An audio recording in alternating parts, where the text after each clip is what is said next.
Welcome to the Bible's Greatest Mysteries. I'm Derek Gilbert. I am Sharon Gilbert, and we're delighted to be producing these shows for you once again.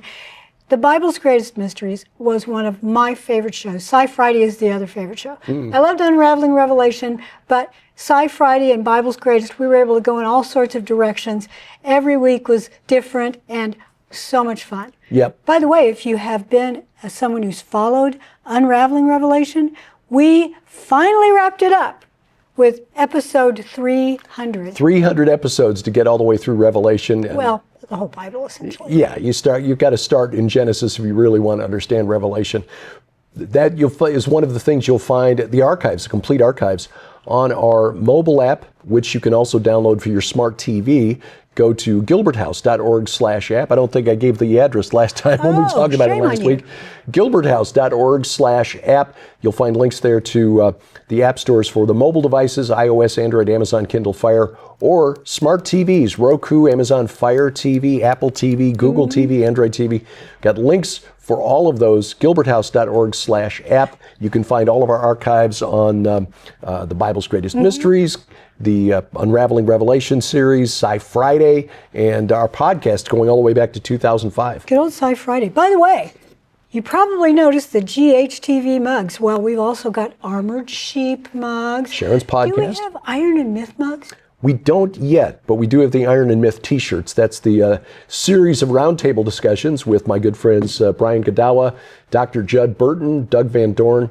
We talk about, well, again, a lot of the things that we discuss in the Bible's Greatest Mysteries. But we're 42 episodes in, and we just realized we'd never discussed the Book of Enoch. Can you imagine that? I mean, that's crazy. Talking about giants and demons, and we talked about Atlantis and other. Say, hey, we haven't talked about First Enoch yet, so okay, that's coming up. That should have been one of the first episodes. Well, I'm glad you're finally getting to it. But you'll find all that at gilberthouse.org/store, where you can get the mugs, the caps, the shirts, but just let me remind everybody, we no longer ship from the barn. Right. You get all of these things through Light Hive Creations. So we tell you how to go there in the shop store. Just click the links. The links will take you directly to their shop, and they will ship to you from there. And the reason we like to promote these is we're not making anything on these. We make not a penny. This goes to our good friend Kenny C., who is a world-class musician. He and Gidget Manning, his fiance, are behind Light Hive Creations, and he uses the proceeds to purchase instruments for some of his students, most of whom are school age, and many of whom have parents who cannot afford guitars or amps or keyboards or drum kits, and that's what Kenny does. I would have loved to have a piano when I was a kid. Yeah. So that's how you can help give the gift of music being taught by a Christian teacher to the next generation by going to the store and looking for the merch. Oh, yeah. Well, the NDE Conspiracy, near-death experiences, a rather controversial topic among Christians. Well, that's what this show is all about. We dig into a lot of big questions. Yeah, and this is one, I mean, all of us want to know what happens when we die. And there have been a few who have been given legitimate visions of the afterlife. Now, there are those who've been given visions of the afterlife that are not biblical, and I guess it shouldn't surprise us that Satan and his demonic minions would try to use a subject that is so interesting, especially to those of us who've lost loved ones, and try to twist it into something unbiblical. You know, it's not only lost loved ones, but some of these visions are of angels who preach a different doctrine. Right. Yeah, there have been many who've been led astray by a beautiful entity, and assuming that because the entity is overwhelmingly attractive, awesome, whatever, that they must be telling the truth. But as the Bible tells us, even Satan masquerades as an angel of light. Oh, yeah. Yeah.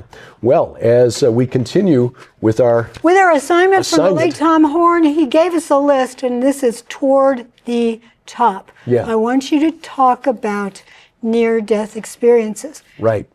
And Shaun Tabatt, in his new book, The NDE Conspiracy, goes into the criteria for how we determine whether a vision is a legitimate near-death experience.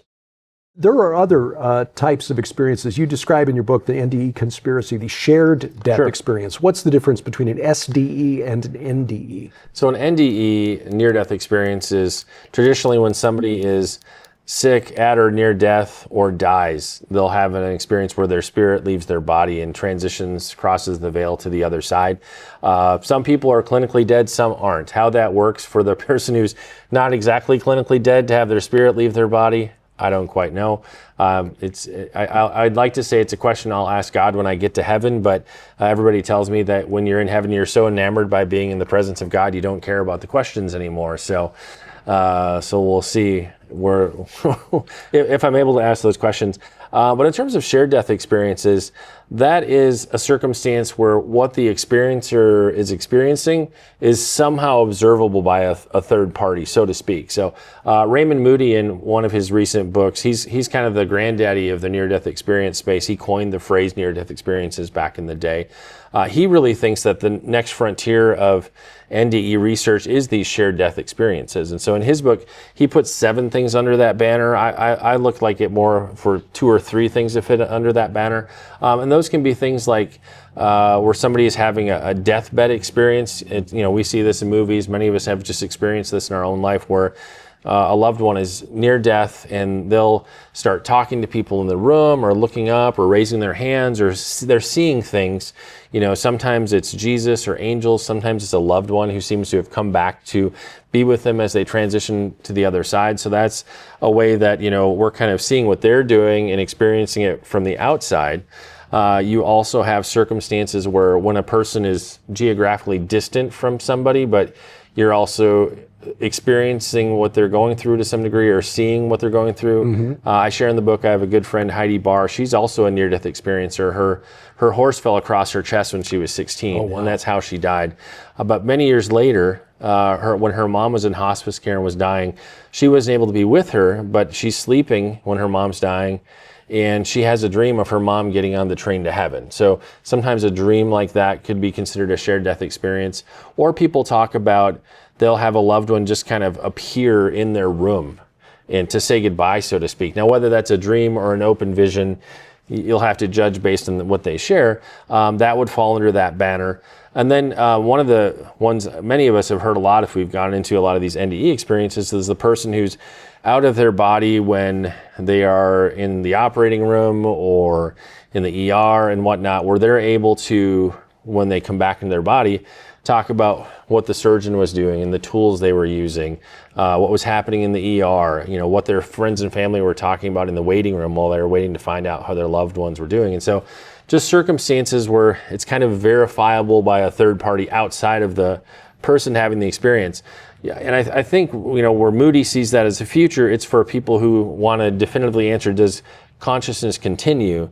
But I think for the folks who want to reject necessarily a spiritual perspective, they'll never be happy enough with the evidence. And then, you have some folks who want to go more in the medical route. Whether you're going to try to make sense medically, spiritually, it's kind of all a matter of faith in the end. But to sum it up, those are shared death experiences. A lot of things could fit under that umbrella, but it's where we as outsiders are somehow a part of or being able to verify what that person experienced. It's one of the aspects of the supernatural world in which we exist. Right. That was part of the book of the late Chris Putnam, The Supernatural Worldview. People seeing things they could not possibly have known about while they were desperately ill.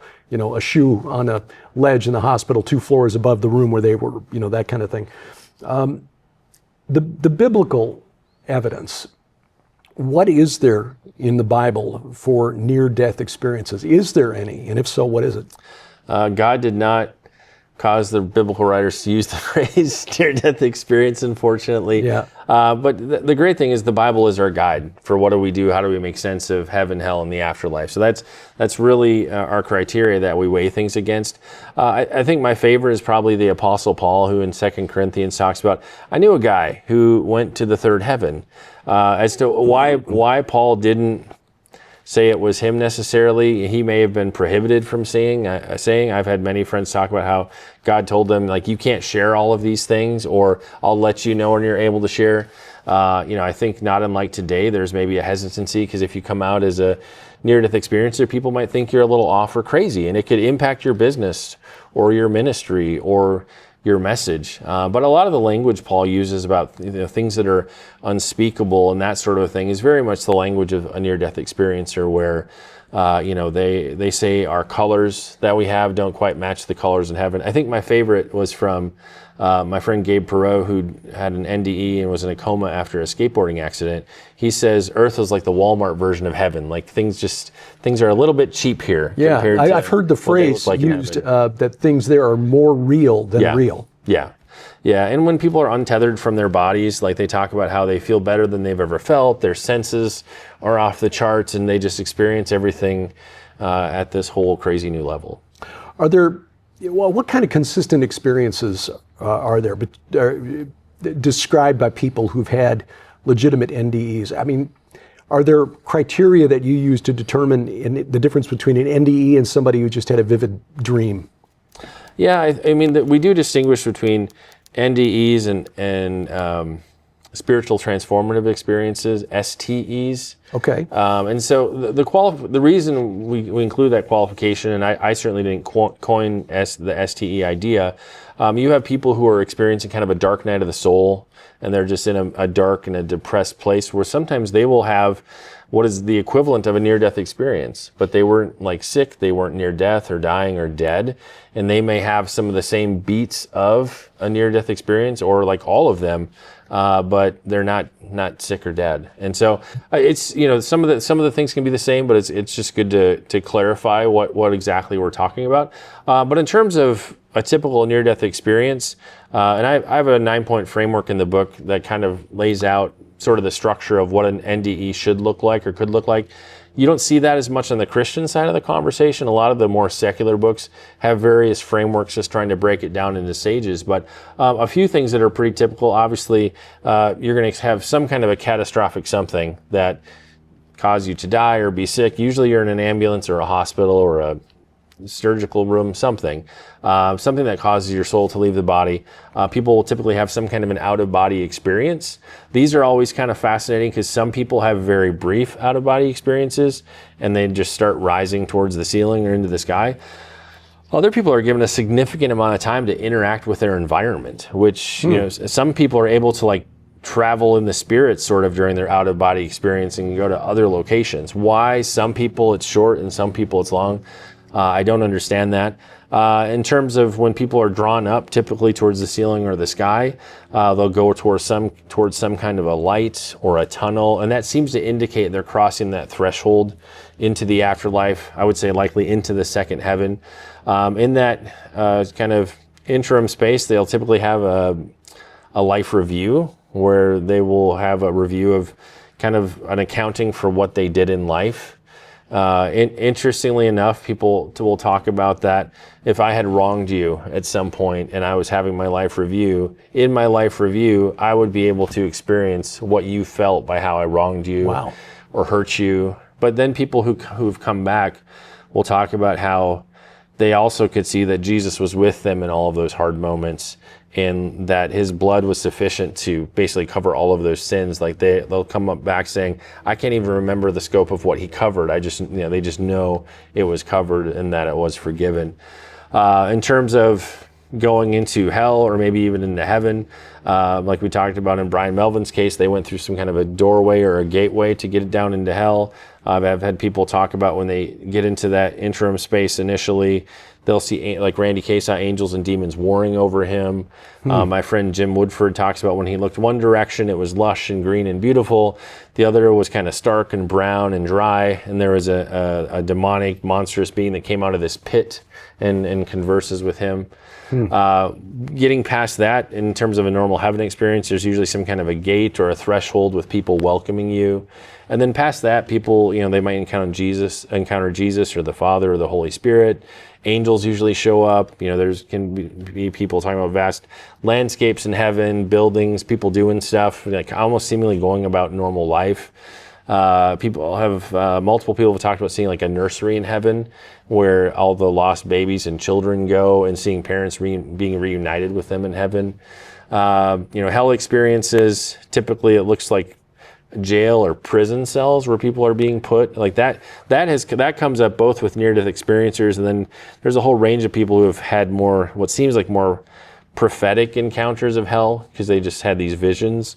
But typically it's like cells, jail cells, if you will, where they're being tortured by demons or things that relate to what they did in their life. I've had a number of people tell me where they were being put into their hell experience where they'll cry out to Jesus, and Jesus or an angel might show up. And some of these folks have gotten pulled out of hell, and they're told very specifically it's because a mother, a grandmother, somebody's been interceding for them for maybe many decades, and it's because of a promise made to grandma that you're getting pulled out and ultimately being given a second chance. So keep praying for your people. It's never the dads or grandpas that are praying, so we probably need to step up our prayer game. Yeah, that's kind of condemning, isn't it? And then the last thing I'll throw out is just I think I call it in the framework re-entry.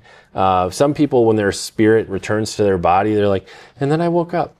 And it's that simple. And other people are like, I was just like plummeting down, and like my spirit went back into my body, and like my spirit hit like the front of my skull, and Jesus had to smooth me out, and it was uncomfortable, and so that ranges from super boring to almost super traumatic. Yeah, that's kind of the way Tom Horn used to describe his experience, where he fell from a great height and fell right through the ceiling, the roof of his home, Right. and back into bed, and boom, and woke up with a gasp of air and found out that Nita Horn had been pounding on his chest Right. for 15 minutes trying to get him to wake up. So, I mean, it's just astonishing. Yeah. So, I mean, all that to say, I mean, there's a structure to how these things typically look. And I say with the frameworks, if you want to weight the different parts of whether it's my framework or one of the others, if usually you're looking for 50 to 80% maybe to be a more legitimate or in-depth NDE, for the person who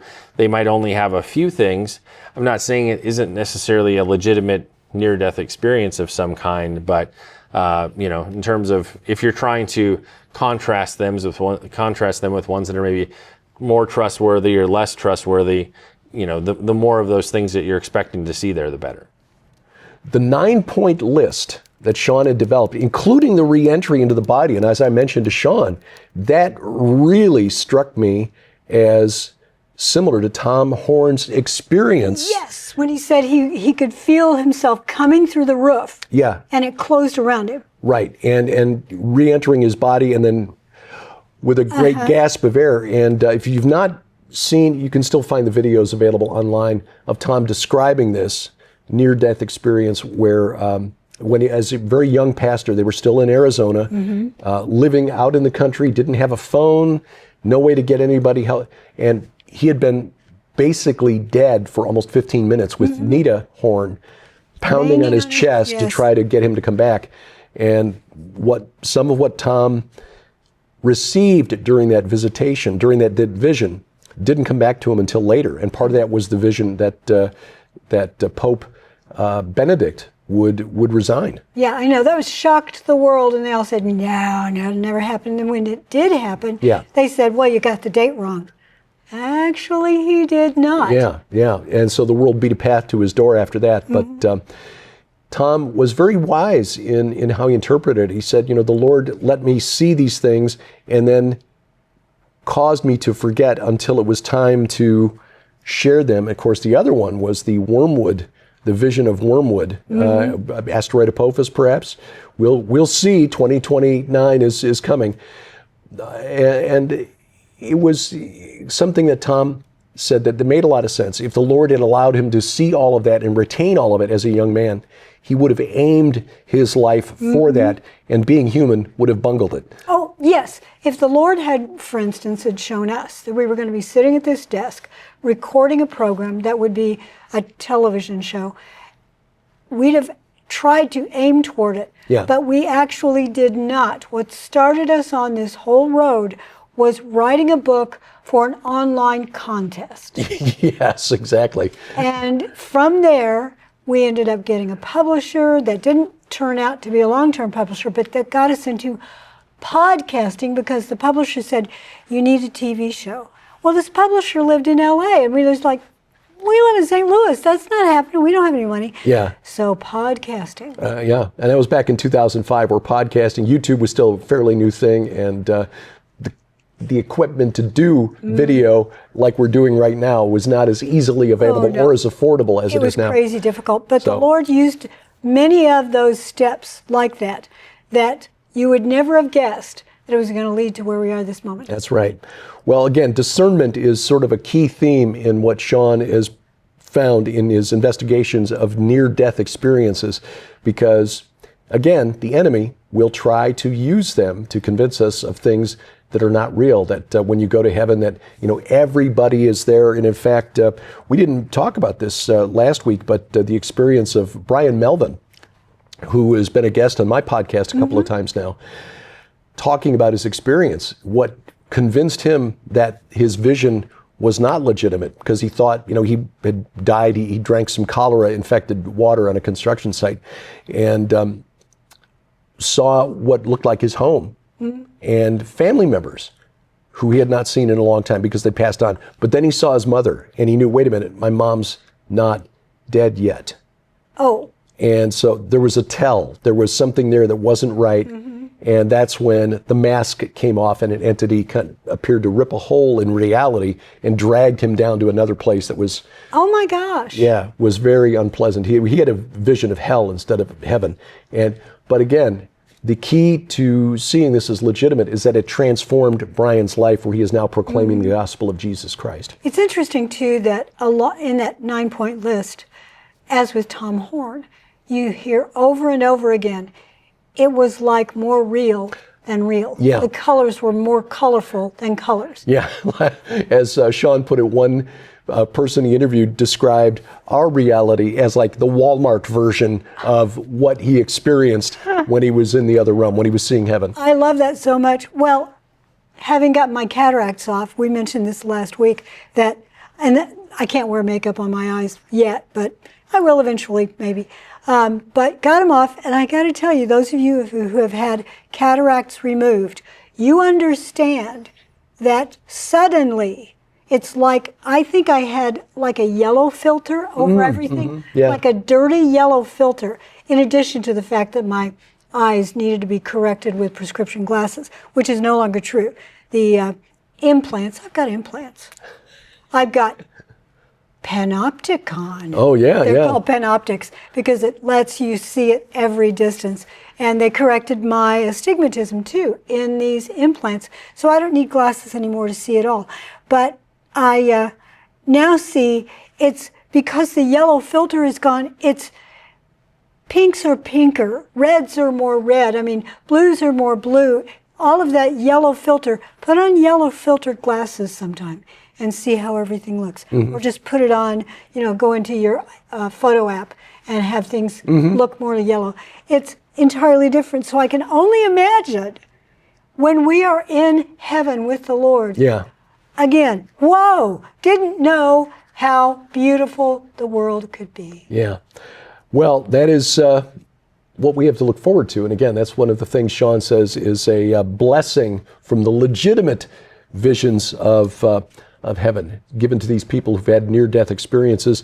But again, how do we tell the difference between these experiences, legitimate experiences, and demonic activity?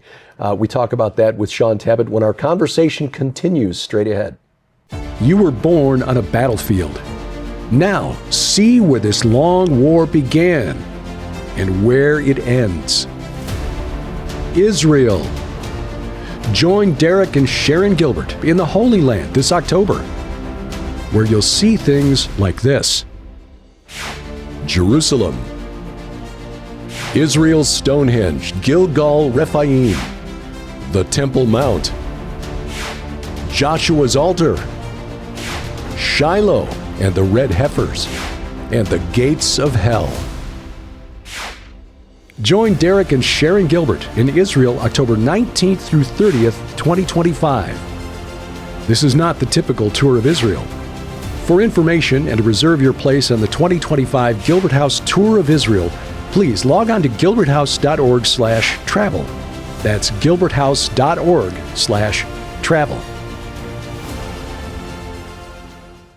Welcome back to the Bible's Greatest Mysteries. I'm Derek Gilbert. I am Sharon Gilbert. I want to remind you that we are still going to Israel we're still going to Israel in October of this year. That's hard to say. And we plan on going every year, as often as we can, as long as we can. Yeah. We're getting older.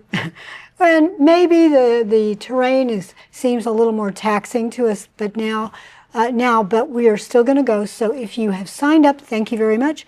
And if you haven't, we've still got room for maybe half a dozen people on the bus. Right. So please go to gilberthouse.org/travel for all the info. Absolutely. We've got dates for next spring. That's April 26th through May 5th. So if you're not planning to go this year, next spring, we've already got those dates booked. And we will have special guests, Doug Van Dorn and Dr. Judd Burton. Oh, yeah. So sort of the Iron and Myth tour. Brian Goodell, we tried to get Brian, but Brian said, no, he doesn't. He likes to stay at home and write. Well, okay, God bless him. He's been there already, but Judd Burton wrote his doctoral dissertation on the gates of hell. Mm-hmm. Just happens to be the title of our book, Caesarea Philippi. Shameless plug. I credit Judd for really opening my eyes here, because it was an interview that he did 20 years ago with Dr. Michael Bennett, Dr. Future. His program, Future Quake. And that's where the first time I'd ever heard about Caesarea Philippi, the gates of hell, where Jesus made that declaration. On this rock I will build my church. Just happened to be standing in front of Mount Hermon, which is like the Canaanite version of Mount Olympus, where the gods meet. And then, saying the gates of hell, the big cave right over here, which in the first century everyone knew was the entrance to the netherworld. That's where I'll build, they will not prevail against my church, my congregation. When you talk about it there, everybody gasps. Right. Because even if they know it going in, if it's their first time. Yeah. Oh. We're just realizing that Jesus did it there for a specific purpose. And so we're looking forward to Judd, who did his doctoral dissertation on that location, excavated there as an archaeologist, to be able to have him teach there. Judd, going to hand this one off to you. So anyway, that'll be next spring. But as Sharon said, the information's at gilberthouse.org/travel. Near-death experiences. How do we tell the difference between these and demonic activities? Shaun shared a story that as a child, young boy, he was growing up in a haunted farmhouse. Well, I grew up, part of my childhood was in a farmhouse, but don't think it was haunted. Well, but you had some experiences with the supernatural, though. I some did. Things Later that, on, a different house, I really did. And I guess when I was a child, previous house, had a number of encounters. One time I do not think it was a dream, but I was convinced that the underside of the bed was covered in snakes. All over, just snakes. And I saw a lot of snakes when I've talked about this in some of my presentations, but he lived next to a cemetery. That's yes. a little different. Little different, and children are more sensitive to the spirit realm, which is why they may be seeing things, and we as parents and grandparents need to be a little more open instead of just dismissing what they're seeing as childhood fancy. But Shaun explains what that was all about and how we discern the difference between that and legitimate visions as we continue our discussion about his book, The NDE Conspiracy.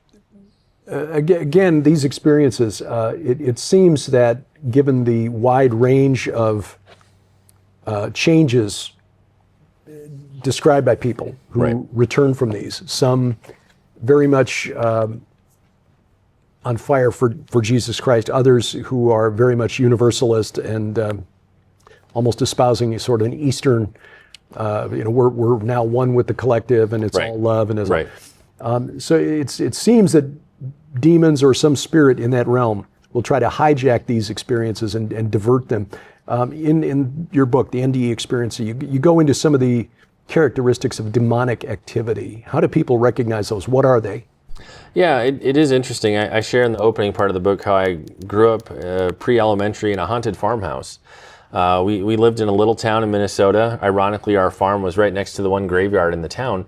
But 3-4 years old, I just thought we lived in a haunted house. My mom's car would, the horn would blare, the lights would flash, only in our driveway. not anywhere else. There wasn't anything mechanically or electrically wrong with the car. That's before the key fobs and alarms and all that back in the day. We had a dining room / kitchen combo where we'd put the chairs diligently under the dining room table every night, and every morning one of them would be moved, like somebody was sitting at the back window looking into the backyard. And then I also saw what I thought were ghosts, but I had 2 encounters with scary looking demonic beings at night in the house. And so, now I go, oh, we had a demonic infestation going on in the house. But when I was a kid, I thought it was ghosts. But I introduced that in the early part of the book just to set up this idea of levels of demonic activity. I mean, if you read widely in exorcism and deliverance, people will talk about infestation, oppression, obsession, and then ultimately possession. And as you get kind of moved up those different levels, really demons are trying to break down your defenses so ultimately they can gain more and more power over you or take over you and possess you. And so I'm glad we moved away from the haunted farmhouse. I have no idea of the history of the property to know why evil was attracted to that place. But I think in a lot of these cases, whether we're talking about, the psychics and mediums, that's an easy one. You're opening a gateway or a doorway to demons in your life. When you're talking about past life memories, which I go over in the book, those are fascinating because they're happening with children who are between the ages of 2 and 5, just like I was between the ages of 2 and 5 and spiritually open.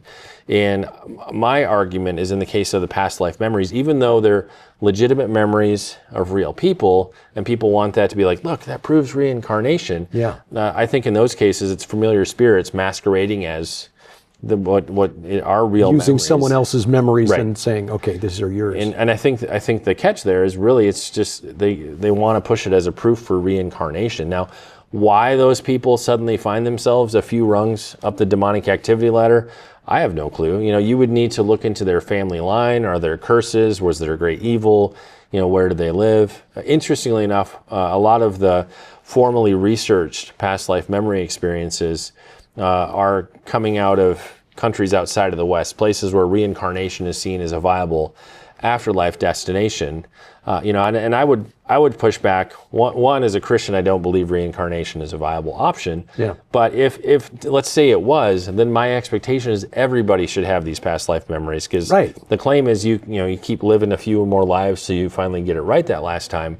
I think we can also look at Jesus on the cross talking to the thief, saying, today you're going to be with me in paradise. It's not, once you go 2-3 more rounds here, I'll see you one day, in paradise. And so, Better luck on your next ending.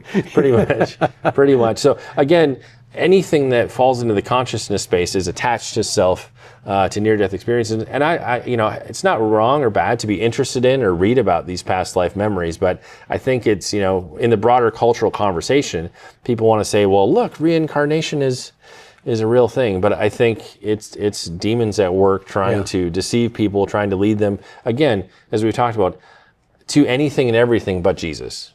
Yeah, I had a family member who was convinced that she was once a princess in ancient Egypt. And I don't know the backstory, don't know when that came in to her mind, but children being susceptible. We as fathers, again, getting back to your point earlier, the fathers and grandfathers are not the ones mentioned. We need to pray for our children Amen. and our grandchildren. If someday we are experiencing something like this, and it's clearly like, hey, I'm not, in Kansas anymore, are there questions, is there a test that we should apply to say, okay, is this from the Lord, or is this a deception? In the midst of an experience? In the midst of an experience, yeah. How do we test it out? Yeah, I've heard people talk about asking what your encounter to, say that Jesus, asking what or who you're encountering to say that Jesus is Lord, or things that demons wouldn't necessarily want to say. What's interesting is in terms of these alien abduction experiences, which again I was as surprised as anybody else when I found out it was part of the near-death experience conversation. What's fascinating there is how many encounters end when the experiencer cries out to Jesus. Yeah. And I think maybe if you find yourself in an alien abduction situation or having what seems like a near-death or out-of-body experience, call on the name of Jesus. I mean, that's the place I would recommend starting. But it is in terms of, if you have any one of these sorts of experiences, it is very difficult to come back and describe it, because when your spirit leaves your body, you didn't physically travel, yet you've gone from one place to another and came back, and all you really have is a travel narrative to try to tell, to make sense of it. And you're you're kind of talking nonsense, because you don't have the language. I mean, how do we describe spiritual travel? Because we didn't go anywhere, but yet we went somewhere. Yeah, and that's one of the criticisms that skeptics will throw at people who claim to have been abducted by aliens. You didn't leave your bed, so how could this be real? Well, supernatural. The book, The NDE Conspiracy, a couple of names that you mentioned here, foreword by Jim Woodford, introduction by Randy Kay.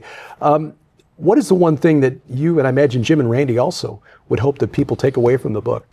I think the one thing we hope people get, and I even have a gospel presentation at the end of the book, we really want people to encounter Jesus and to see these near-death experiences as God. In earlier books I talked about, you can think of these near-death experiences kind of as love letters from God, to be like, hey, I'm real, and and I want to be with you in the afterlife, and here's how you get there.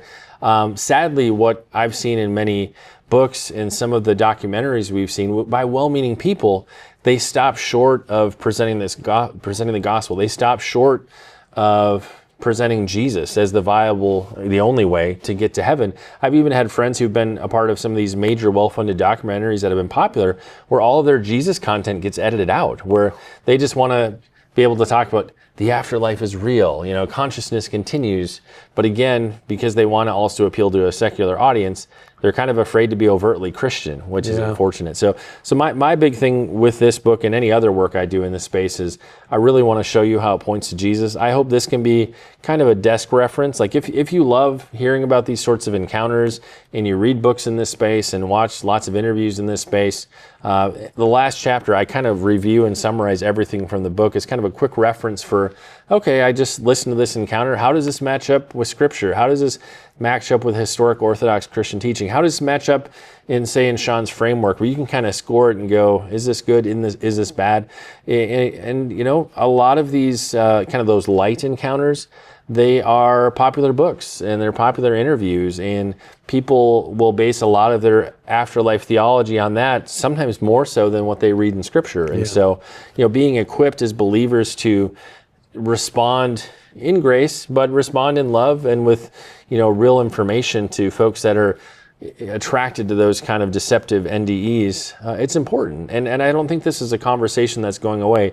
NDEs are everywhere right now. The space continues to blow up, and the amount of content going on YouTube and elsewhere right now is just ridiculous. So it's a conversation that's going to keep growing, and I hope more believers are willing to be a part of it, even if we have to present biblical ideas about this dark side. But if we don't respond to it, who else is going to bring light into a dark space? Well, exactly, because the New Agers, the occultists, are more than happy to offer answers to people who are looking for these. Looking for them. Shaun Tabatt, the author of the book, The NDE Conspiracy, available at all major bookstores and, of course, online as well. Shaun, thank you very much for your time, and thank you for your work. My pleasure. I love the way Shaun describes near-death experiences as love letters from God. I do too. Oh my goodness, I do too. And that is so true. Whereas the others are not love letters, they're missives intended to pull you away from the true Savior, from the one who died for us, from Yeshua HaMashiach. And I think, as you mentioned before, Shaun began to explain this, children are targets because children can be easily twisted. Yeah.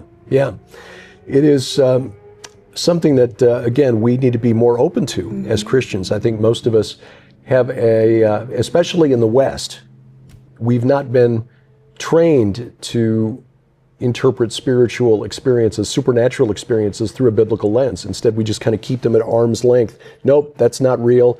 You're imagining things. It was just a dream. It's demonic, whatever. And that's not necessarily true. I know, but I think one of the movements that bothers me so very much in the modern day church. I could even call it a postmodern day church. New Age beliefs and practices have infiltrated not all, but some churches. And there is actual summoning using an angel board instead of a Ouija board. Oh, yeah. And using what amounts to tarot cards. These are attempts to open doors. That's not how this is supposed to work. The Lord will open the door and show you something. It's free will. If we use our free will to open the door from this side, then the enemy essentially says, got him. Yeah, yeah. And can trick us into believing all sorts of things. That's right. And that's why Moses was told, tell the Israelites, don't do any of these things because we are not equipped to interpret these experiences properly. There's apparently a raceway out in front of the house right now. It's summertime and Motorcycles. Motorcyclists going up and down the highway outside. It is, I think the bottom line though, and again, I credit Shaun for this and his colleagues, Randy Kay, Jim Woodford, who wrote the foreword and introduction to the book, the NDE Conspiracy. The bottom line, the takeaway, is to point readers to Jesus. Amen. That there are experiences that are legitimate, that people have had, that legitimately show them glimpses of what the afterlife will be like. We've met people who've had those experiences. We have. Of course, we knew Tom Horn very well, and that was an experience that he also had. And this is something that we as Christians need to be prepared to address because, as Shaun pointed out, New Agers and occultists are more than happy to invade this space and offer false information and false interpretations of these experiences, as he found out when he attended the IANS conference, the International Association of Near-Death Studies. A lot of mediums, a lot of necromancers, a lot of psychics who were taking part in this. Very few Christians. And we cannot, as Christians, concede the supernatural space to the New Agers. The Apostle Paul warned all of his many converts and the churches where he spoke, specifically saying, if anyone preaches a different Jesus to you, even an angel, Right. don't believe it. Let him be anathema. He is anathema. And then he repeated that. Anathema means eternally cursed. Yeah. So, yeah, we need to process everything through a biblical lens. And since we serve the Creator who spoke all things into existence, there is nothing in creation that we should be afraid to address. And that's why we do this program, and we thank you for joining us on this journey of discovery as we look into the Bible's greatest mysteries.